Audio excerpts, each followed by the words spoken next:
నమస్తే, welcome to our channel. నేను మెస్సిరి. TV9కి అయితే జగన్మోహన్ రెడ్డి గారు ఒక ఇంటర్వ్యూ ఇచ్చారు. అక్కడ జగన్మోహన్ రెడ్డి గారు చెప్పిన ఆన్సర్స్కి రజనీకాంత్ గారి మైండ్ అయితే బ్లాక్ అయిందని చెప్పేసి మనకి వార్తలు వస్తున్నాయి. సో ఈ అంశాన్ని మనకి వివరించడానికి మనతో పాటు ఉన్నారు ప్రముఖ రాజకీయ విశ్లేషకులు కిలారు నాగార్జున గారు. నమస్కారం సార్. నమస్కారం సార్. ఇప్పుడు చూస్తుంటే జగన్మోహన్ రెడ్డి గారు ఏంటంటే ఒక TV9 అనే ఒక మీడియాకి అయితే ఇంటర్వ్యూ ఇవ్వడం జరిగింది. అక్కడ ఏదైతే ఇంటర్వ్యూలో అడిగిన క్వశ్చన్కి జగన్మోహన్ రెడ్డి గారు చెప్పిన ఆన్సర్కి అక్కడ ఎవరైతే ఇంటర్వ్యూ చేశారో వాళ్ళ మైండ్ బ్లాక్ అయిందని చెప్పేసి మనకి చూస్తున్నాం ఆ వీడియోస్ కూడా. సో ఇంతకీ అసలు ఎందుకు ఇలాంటి ఆన్సర్స్ చెప్తున్నారు జగన్మోహన్ రెడ్డి గారు? అంటే జగన్మోహన్ రెడ్డి గారు అనేటువంటి వ్యక్తి ఒక ప్రత్యేకమైనటువంటి వ్యక్తి అండి. ప్రత్యేకమైన వ్యక్తి. ఎందుకంటే ఆయన ఆలోచన విధానం, ఆయన వ్యవహరించేటువంటి తీరు, ఇవన్నీ మిగతా వాళ్ళకంటే భిన్నంగా ఉంటాయి. ఇప్పుడు ఏమన్నారు, మేము అప్పట్లో 6 లక్షల ఉద్యోగాలు మేము కల్పించాం. ఎవరెవరు? వాలంటీర్స్, సచివాలయ ఉద్యోగస్తులు, ఎప్పటి నుంచో ఉద్యోగాలు చేస్తున్నటువంటి ఆర్టీసీ ఉద్యోగస్తులు, చిన్న చితక వాళ్ళందరినీ కలిపి జనాలు విమర్శించారు. నువ్వు వాలంటీర్స్ అంటున్నావు, వాళ్ళు ఉద్యోగస్తులు ఎలా అవుతారు అని చెప్పి దాన్ని కొట్టేశారు. కొట్టేసిన తర్వాత మాకు జీతాలు పెంచండి అని వాలంటీర్లు సమ్మె చేసినప్పుడు అసలు మీకు ఏం రైట్ ఉందని మీరు సమ్మె చేస్తున్నారు? మీరు కేవలం మీకు గౌరవ వేతనం మాత్రమే మేము ఇస్తుంది, మీరు మా ఉద్యోగస్తులే కాదు, మీరు వాలంటీర్స్ మాత్రమే అని చెప్పి అన్నారు.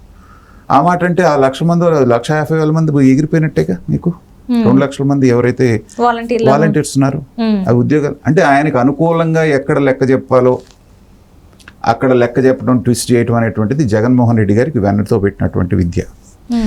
అలాగే అందరికీ మైండ్ బ్లాంక్ అయినటువంటి విషయం ఏంటంటే, నేను 20 లక్షల ఉద్యోగాలు ఈ 5 సంవత్సరాల్లో కల్పించాను అని చెప్పినప్పుడు అంత సీనియర్ మోస్ట్ జర్నలిస్ట్ అయినటువంటి ఆయన కూడా అక్కడ కూర్చొని ఇంటర్వ్యూ చేసి ఆయన కాసేపు పాపం ఏం అర్థం కాదు. ఈ మాట ఎందుకు అన్నాడు అంటే, కూటమిలో ఉన్నటువంటి తెలుగుదేశం పార్టీ రాబోయేటువంటి 5 సంవత్సరాల్లో మేము 20 లక్షల ఉద్యోగాలు కల్పిస్తాము అనేటువంటి నినాదం వాళ్ళు తీసుకున్నారు ఎలక్షన్ ఎజెండాగా. ఈయన ఆల్రెడీ నేను చేసేసాను అన్నాడు అనుకోండి, గొడవలేదుగా.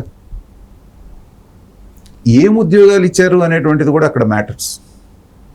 ఏమవుతుంది, ఫిష్ మార్కెట్లు తెచ్చారు, ఇంకేవో రకరకాల ఇలాంటి చిన్న చితకా ఇవి చేసేసి వాళ్ళందరికీ నేను ఉపాధి కల్పించాను. MSMEs ద్వారా నేను కల్పించాను అంటున్నాడు, చిన్న మధ్య తరహా పరిశ్రమలు అని చెప్పేసి. అవి ఎక్కడున్నాయి? నరేంద్ర మోడీ గారు డిమానిటైజేషన్ అని పెట్టిన తర్వాత, GST తీసుకొచ్చిన తర్వాత భారతదేశ వ్యాప్తంగానే MSMEs అన్ని చిన్న భిన్నం అయిపోయింది.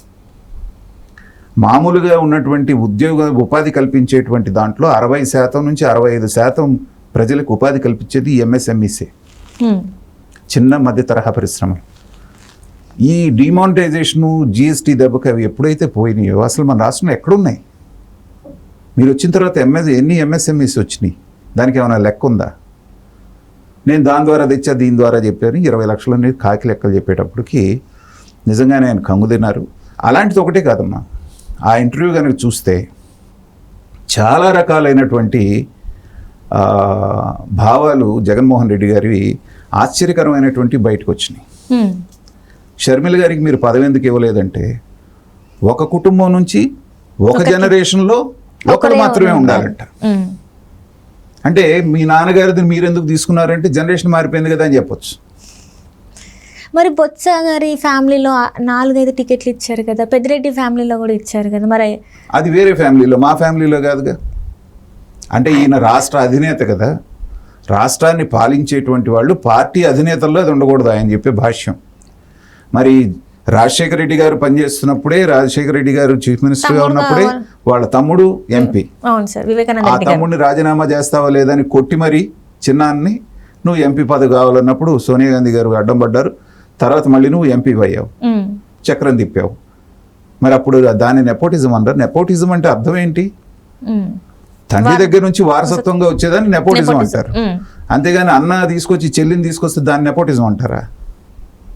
అన్నా చెల్లి ఒక పార్టీలో ఉండి, ఒక ఈయన CM అయి ఉండి ఆవిడ MP అయితే దానికి కొత్త భాష్యం చెప్తున్నాడు ఆయన. కాబట్టి ఇంట్లో తరానికి ఒక్కళ్ళు మాత్రమే రాజకీయాల్లో ఉండాలి అంటే ఇప్పుడు నెక్స్ట్ తరమైన వాళ్ళ పిల్లలు రాజకీయానికి రావద్దా? రాజకీయాల్లోకి రావద్దా? షర్మిల పిల్లలో లేకపోతే ఈయనకు వచ్చేటువంటి ఈయన పిల్లలో మాత్రమే రావాలి. ఇప్పుడు వాళ్ళు కూడా సేమ్ జనరేషన్ అవుతారు కదా, అంటే ఆ ఫ్యామిలీ నుంచి ఈ ఫ్యామిలీ నుంచి ఒక్కరే రావాలా మరి తనన్న ప్రకారం? అంతే. ఇప్పుడు అన్న చెల్లెళ్ళు వీళ్ళిద్దరు, వీళ్ళ నెక్స్ట్ జనరేషన్ అంటే వాళ్ళ పిల్లలు కదా, వాళ్ళు రావచ్చు ఈయన భాష్యం ప్రకారంగా. సో ఒక్కళ్ళు మాత్రమే రావాలి, మిగతా వాళ్ళందరూ కాళ్ళు అరిగేలాగా మోకాలు సర్జరీలు చేయించుకొని సుదీర్ఘమైన పాదయాత్రలు చేసి వీళ్ళు ఈయన్ని పల్లకి ఎక్కించాలి. పల్లకి ఎక్కించి ఈయనున్నంత కాలం వాళ్ళు పల్లకి మోయాలి. ఇలాంటి భావజాలం కలిగినటువంటి వ్యక్తి ఎన్టీ రామారావు గారు ఎప్పుడో 84లోనే స్త్రీకి సమాన హక్కు తీసుకొచ్చాడు ఆస్తిలో. అలాంటి అక్కడి నుంచి దాదాపు మనం 40 సంవత్సరాలు యువతలకు వచ్చిన తర్వాత కూడా నేనొక్కడనే రాజ్యాధికారం చేయాలి మా ఇంట్లో నుంచి, మిగతా ఎవ్వరూ కూడా నాకు పోటీ రాకూడదు, మిగతా వాళ్ళు కావాలంటే పోయి వ్యాపారాలు చేసుకుంటే నేను సపోర్ట్ చేస్తాను వాళ్ళని, అంతేగాని రాజకీయాల్లోకి రాకూడదు అనేటువంటి ఫ్యూడల్ మనస్తత్వం ఏదైతే ఉందో, ఆ నెపోటిజం అనేటువంటి ముసుగులో తనకి ఒక రకమైనటువంటి అభద్రతా భావం. విజయమ్మ గారున్నా, షర్మిల గారున్నా, షర్మిల గారు తెలివితేటల్లో కానీ, తర్వాత చదువులో కానీ, వాక్చాతుర్యంలో కానివ్వండి, వీటన్నిటిలో జగన్మోహన్ రెడ్డి గారి కంటే 4 మెట్లు పైన ఉంటారు. జనాల్ని కలుపుకెళ్ళేటువంటి విషయంలో కూడా రాజశేఖర రెడ్డి గారి లక్షణాలు ఆవిడ దగ్గర ఎక్కువ ఉన్నాయి. ఈవిడికి ఏదన్నా పదవి ఇచ్చి నా పక్కన పెట్టుకుంటే ఈవిడ ఇంకొక అధికార కేంద్రం లాగా మారొచ్చు, తను తొక్కేసేలా ఉంటదేమో అని చెప్పేసి ఈయన తిరిగి జనాన్ని కలవడు. వాళ్ళు ఎమ్మెల్యేలైనా ఎంపీలైనా మినిస్టర్లు అయినా కానీ ఈయన ఎప్పుడన్నా ఎవరన్నా కలవాలంటే పిలిపించుకోవడమే కానీ ఈయన ఎవరిని కలవడు. కలవనప్పుడు న్యాచురల్గా ఏమవుతుంది, రెండో అధికార కేంద్రం అయినటువంటి షర్మిల గారి దగ్గరికి వెళ్తారు. వెళ్ళినప్పుడు ఆవిడ బలపడుతుంది. ఈయన మీద లేనిపోయిన చాడీలు వాళ్ళు చెప్పడం, ఆవిడేదో మాట్లాడటం, ఇదంతా వస్తుంది అన్నటువంటి ఉద్దేశంతో ఆవిడని ఒక రకంగా తరిమేశాడు. ఆస్తి అడిగినా ఇవ్వలేదు, అధికారంలో భాగం పాపం అడగలేదని ఆవిడ చెప్పినా కానీ ఎక్స్పెక్ట్ చేసి ఉంటుంది కదమ్మా. ఇప్పుడు ఇంత సుదీర్ఘమైన పాదయాత్ర చేసినప్పుడు ఒక ఎంపీ పదవి ఆశించరా? ఆయన తప్పేముంది అసలు, యాంకర్ కూడా అది అడిగాడు. ఇప్పుడు ఆ ఇంటర్వ్యూ చేసినటువంటి రజనీకాంత్ గారు, అదేంటి సార్ తప్పే ఉందండి, ఒక ఫ్యామిలీ నుంచి మీరు సీఎంగా ఉన్నారు, ఆవిడ ఎంపీ అవుతుందంటే ఉండకూడదు, నెపోటిజం, అది నెపోటిజం. ఈయన పక్కన వాళ్ళందరినీ నెపోటిజం లాగా వాళ్ళని ఎంకరేజ్ చేయొచ్చు, కానీ వాళ్ళ సొంత చెల్లి వస్తే మాత్రం నెపోటిజం అయిపోతుంది. దీన్నే డబుల్ స్టాండర్డ్స్ అంటారమ్మా. ఎందుకంటే నీకు కాదు, సొంత తల్లిని కూడా ఆయన పూర్తిగా నమ్మలేదు. జీవితకాలం అధ్యక్షుడిగా ఉండాలని చెప్పేస్తున్న ఉద్దేశంతో ఆవిడతో రాజీనామా ఏ పద్ధతిలో చేయించాడో మనం చూసాం. తర్వాత ఈసీ మొట్టికాయలు వేయటంతో కాదు నేను అనుకోలేదు, మా వాళ్ళు ఎవరో పక్కన వాళ్ళు అన్నారని చెప్పేసి మళ్ళీ నాలుగు మడత పెట్టాడు. కాబట్టి ఏంటంటే ఆయన ఒక రకమైనటువంటి ఇన్సెక్యూరిటీతో ఉంటాడు.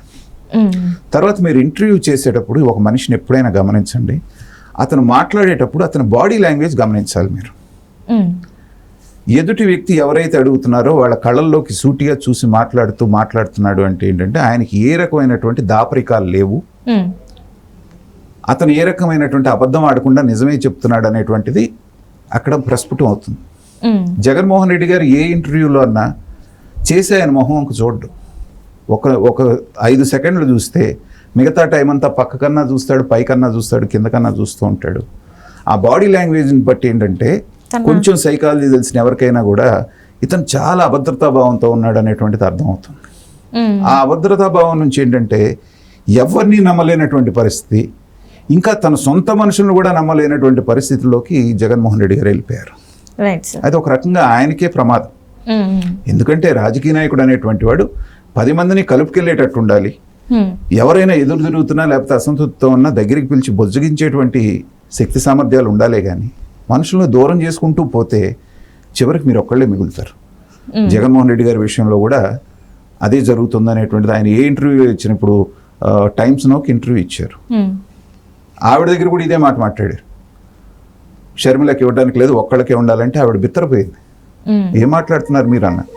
కాబట్టి ఇలాంటివన్నీ ఏంటంటే ఆయన మనస్తత్వాన్ని తెలియజేస్తాయి.